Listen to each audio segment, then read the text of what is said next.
আসসালামাইকুম। এই আপনাদের কাছে আমি একটা মুরগির গিলা কলিজার একটা বিরিয়ানি পাকাইছি।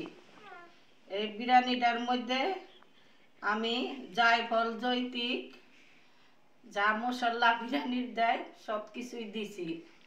এখন এই বিরিয়ানিটা আমি ভাতের চাল দিয়ে রান্না করছি। দেখেন, ভাতের চাল দিয়ে রান্না করছি, ঘরে যে ভাত খাই সেই চাল দিয়ে রান্না করছি। খুব মজা হয়েছে। এইভাবে করে মাঝে মাঝে আপনারাও খাইয়েন। সব সময় তার পোলার চালটা মজা লাগে না, ঘরের ভাতের চাল দাও কইরা খাইয়া দেখেন, খুব ভালো লাগে।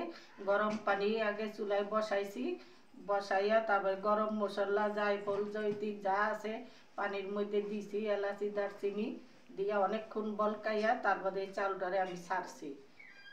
চালটা ছাইরা তারপরে এই চালটার মধ্যে একেবারে আদা সিদ্ধ হয়েছে পরে তারপরে এটা আমি গড় দিয়া ফেলাইছি, টিকা দিছি। টিকা দেওয়ার পরে ওইখানটা আমি দারচিনি এলাচি তেল তুল সব দিয়া পাতিলার মধ্যে আমি মুরগির গিলা কলিজা আদা রসুন দিয়া কষাইছি। কিন্তু এটা হলুদ মরিচ দেই নাই, খালি কাঁচা মরিচ আর গোলমরিচের গুঁড়া বেশি করে ফাঁকি করে দিছি। দিয়া এই চালটারে ওইটা ভাতটারে ওইটার ভিতরে দিয়া আলু টালু দিয়া লাড়া চাড়া কইরা আর সেই যে বিরিয়ানিটা রান্না করছি। খুব মজার বিরিয়ানি, খুব সুস্বাদুর বিরিয়ানি। একবার খাইলে মনে করবেন পোলার চাল আর খাওয়ান লাগে না। ভাতের চিকন চাল দেয়, নাজির চাল হয়, তার বাদে সাগর, এইসব চাল দিয়ে রান্না করে খাইয়া দেখেন, খুব ভালো লাগে। আপনারা এইভাবে খাইয়েন।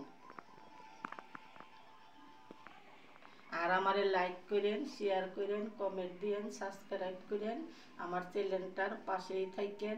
আপনারা মনোযোগী দিয়ে আমার চ্যানেলটারে দেখেন, দেখে আমারে অনেক অনেক সাবস্ক্রাইব করেন। বন্ধু বান্ধবদের বললেন, যারা যারা আছে বললে আমারে সাবস্ক্রাইব করে দিয়েন। ঠিক আছে, রাখি। খোদা হাফেজ।